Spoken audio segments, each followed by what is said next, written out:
नमस्कार, राम राम खमा घणी थाके सागे मैं स्वाति शर्मा थे देख रहा हो झलको मीडिया। सावन को महीनों शुरू हो गयो है और आज है महीनों को पहलो सोमवार। थाके लिए आप लेकर आया है एक स्पेशल सीरीज जटे आप थाने लेकर चालसा एक यांग प्लेस जयपुर के फेमस मंदिर में जटे शिवजी जो है वे जमीन सु 6 से 60 फीट नीचे विराजमान है। बस आ ही नहीं ते को एक अंदाजो लगा सको हो कि अब मंदिर इतो पुरानो है कि अटे कृष्ण जी को मुंडन तक हुयो हो। आ मंदिर इतो फेमस है कि कई दिना में सोशल मीडिया पर इका कई सारा वीडियो थे देखा हुला। आओ थाने आप बात करावा अटे का महाराज जी कि जो मंदिर है की काय मान्यता है। थाने आप बता दिया कि अटे बस एक मंदिर नहीं है, इसके आसपास कई सारा मंदिर भी है। और जब मानसून आवे है, जब बरसात को सीजन आवे है, तब बटे जो है पूरे मंदिर तक पानी भर जावे है, जिसकी वजह से थाने दर्शन नहीं हो पावे। लेकिन आज जब आप अटे पुग्या हाँ तो इको जो पानी है वो सुकेड़ो है, आप आराम दर्शन कर सका हाँ और थाने भी करा सका हाँ। हमारे साथ अभी मंदिर के महाराज जी मौजूद है। सबसे पहले तो खूब खूब धन्यवाद कि आप हमारे चैनल पर आए। नमस्कार, हरिओम। मेरा नाम संतोष कुमार व्यास, महंत श्री अमकेश्वर महादेव मंदिर। ये जिस प्रांगण में आप हैं तो सबसे पहली चीज़ तो मैं आप लोगों को ये कहूँगा कि आज से पहले कितने मंदिरों में आप ऊपर की तरफ से नीचे गए हैं। तो कुछ ही मंदिर है इस संसार में कि वो मंदिर मिले हुए मंदिर है। क्या यानी कि क्योंकि ग्रंथों में कहीं भी लिखा हुआ नहीं है कि आप मंदिर प्राण प्रतिष्ठा खोद के करवाएं। इसका मतलब ये मंदिर मिला है, लेकिन किसी टाइम पे ये मंदिर अपने आप में ऊंचाई पे था। यानी कि जो धरा है वो उस मंदिर का जो शिवशिला है उससे नीचे थी। और लोग बाग यहाँ आके कितनी दफ़े एक सवाल बोलते मेरे से, महाराज शिवलिंग तो है ही नहीं। तो ये शिवलिंग नहीं, ये शिवशिला के रूप में पूजे जाते हैं। ये स्वयंभू है। कहते हैं यहाँ का इतिहास 1100 साल पहले तो ये मंदिर मिला है। और ऐसे भी मान्यता है कि गाय अपना दूध विसर्जन करती थी स्वयं आके इस जंगल में। तो जब जंगल में दूध विसर्जन करती थी तो जिज्ञासा का विषय हुआ और विषय होने पे इसकी खुदाई हुई। तो खुदाई के अंदर यहाँ पे भोलेनाथ विराजमान थे शिवशिला के रूप में, जब से कहते हैं। लेकिन ऐसी भी मान्यता है कि इस मंदिर का लेख श्रीमद् भागवत पुराण में, और इस मंदिर का लेख कहते हैं राजा अम्बरीश हुआ करते थे, वो शिव पुराण में उनकी कथा है। तो राजा अम्बरीश ने इस जगह तप किया था, वो भी 7500 साल से भी पहले। तो राजा अम्बरीश ने इस जगह तप किया था। तो अम्बरीश से तो अम्बकेश्वर कहलाए और अम्बकेश्वर से ही आम्बेर नाम जो यहाँ का जो पड़ा है। तो पहले इसको आम्बेर बोलते थे, लेकिन अब आमेर आमेर करते हैं। और किसी टाइम पे इस पूरे क्षेत्र को अम्बकेश्वर बोलते थे। जैसे अपन केदारनाथ जाते हैं तो केदारनाथ हो गया, बद्रीनाथ जाते हैं तो बद्रीनाथ हो गया। तो ऐसे ही पूरा क्षेत्र अम्बकेश्वर कहलाता था। जैसे ये भी कहा जाता है कि कृष्ण जी का मुंडन हुआ था इस मंदिर में, तो ऐसा कुछ है, सच है? कहते हैं कि कृष्ण भगवान जब यहाँ आए थे तो ऐसी रूपरेखा है कि दाऊ को अजगर ने जकड़ लिया था। तो दाऊ को जब अजगर ने जकड़ लिया, लेकिन जो अजगर की योनि में था वो एक्चुअल में इंद्र का पुत्र सुदर्शन था। तो सुदर्शन ने जब दाऊ को जकड़ा, क्योंकि बचपन काल में बचपन शरारती, उसमें ऐसी मान्यता है कि उन्होंने किसी ऋषि के गले में मरा हुआ सांप डाल दिया था। तो उन्होंने ऐसे बोला कि तू भी है ना सांप की योनि में जाएगा, और द्वापर युग में कृष्ण भगवान ही आपका उद्धार कर सकते हैं। तो कहते हैं यहाँ पे जब दाऊ को अजगर ने जकड़ लिया तो वो कृष्ण कृष्ण चिल्लाए या आवाज़ दी। कृष्ण आए, उसको अजगर की उसको पैर रख के उसको मारा। फिर उसके बाद में बोले मैं तो फिर भी अजगर छोड़ता थोड़ी है। तो बोले मैं तो इनको छोड़ दूंगा, कृष्ण आप मेरे लिए क्या छोड़ेंगे? तो उन्होंने बोला मैं अपने केशों का त्याग करता हूँ, क्योंकि केश भी एक तरह से नाक की तरह ही हैं। हरिओम हरिओम घुंघराले। जैसे मानसून में यहाँ कहते हैं कि बहुत पानी भर जाता है ऊपर तक, तब भगवान जी के दर्शन हो पाते हैं? देखो मैं एक चीज़ कहूँगा, पानी भर जाता है तो यानी कि इंद्र देव जब प्रसन्न होते हैं ना, जब भी पानी भरता है। यहाँ से एक सबसे अच्छी चीज़ जो है, जो ऊपर से जो जल आता है ना, वो यहाँ नहीं भरता है। जो बाबा के यहाँ से जल आता है वही जल यहाँ पे ठहरता है। तो मैं एक तरह से उसको गंगा का रूप मानता हूँ, क्योंकि बाबा के मस्तक से जब कोई चीज़ आ रही है तो उसको मैं एज ए गंगा का रूप मान के ही, और कहते हैं मतलब एक तरह से ये मानो कि भोलेनाथ स्वयं अपना जलाभिषेक करते हैं। बिल्कुल, तो पानी यहाँ से भरता है, ऊपर से नहीं भरता। ऊपर से नहीं आता, वो वहीं से शिवशिला के वहीं से धीरे धीरे पानी ऊपर आता जाता है।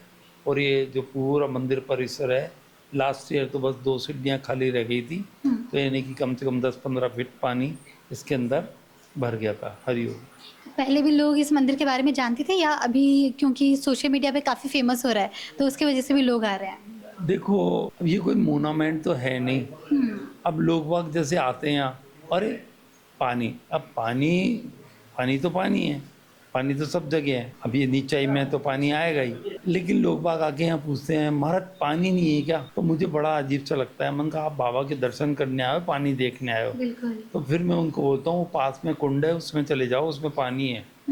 तो मतलब एक ऐसा प्रोपोगंडा, एक ऐसा विज्ञापन हो रहा है, वो मुझे आस्था से थोड़ा सा परे लग रहा है। क्योंकि पानी होगा तो वो अंदर भी नहीं जा पाएंगे। तो पानी की क्या, बाबा स्वयं आपको दर्शन दे रहे हैं तो उनके दर्शन चढ़ाओ, उनका जलाभिषेक करो।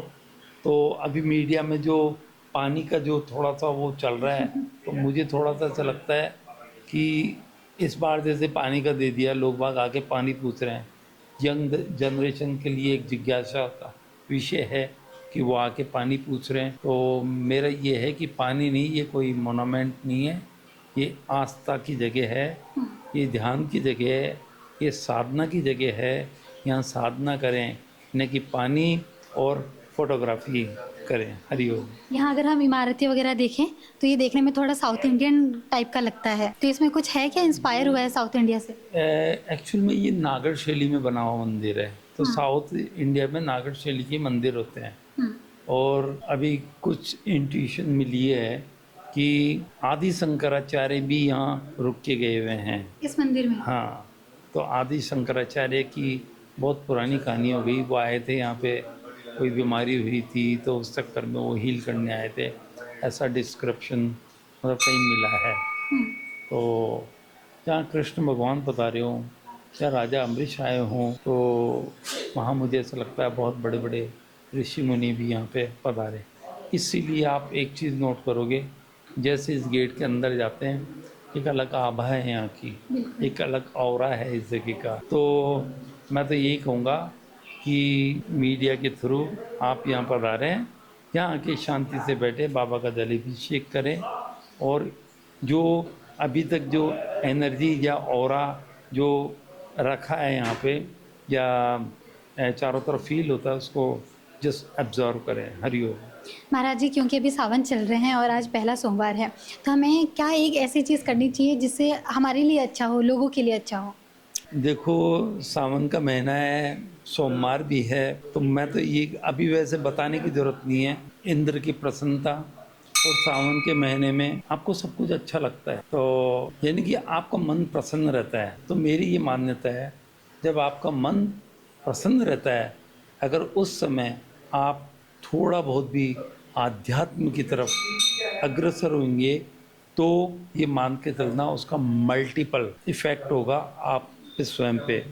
तो जो भी सनातन धर्म ने या आस्थाएं बनाई है कि सावन के महीने में शिव जी को जाके जल चढ़ाना, वो बिलपत्र है, बिलपत्र को मैं ब्रह्मा विष्णु महेश का रूप मानता हूँ, क्योंकि कुछ ही पेड़ हैं जिनमें 3 पत्तियाँ निकलती है। तो ये ब्रह्मा विष्णु महेश आप स्वयं ही हैं, लेकिन वो बाबा को आके अर्पण करना।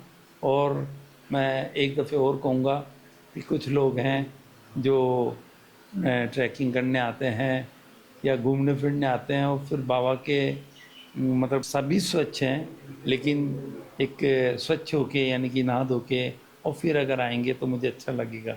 कभी कभी मुझे टोकना पड़ता है, भैया नहा के आए हो। हरिओम। आसपास और भी मंदिर है जो हम देख पा रहे हैं, एक बार आप हमें बता दीजिए कि ये किन के मंदिर है और क्या मान्यता उनकी भी है? देखिए, जो ये मंदिर है, ये विष्णु भगवान का मंदिर है, लेकिन इस मूर्ति को और जिस हिसाब से ये रखी हुई है, तो यानी कि ये ज़्यादा पुराना नहीं है।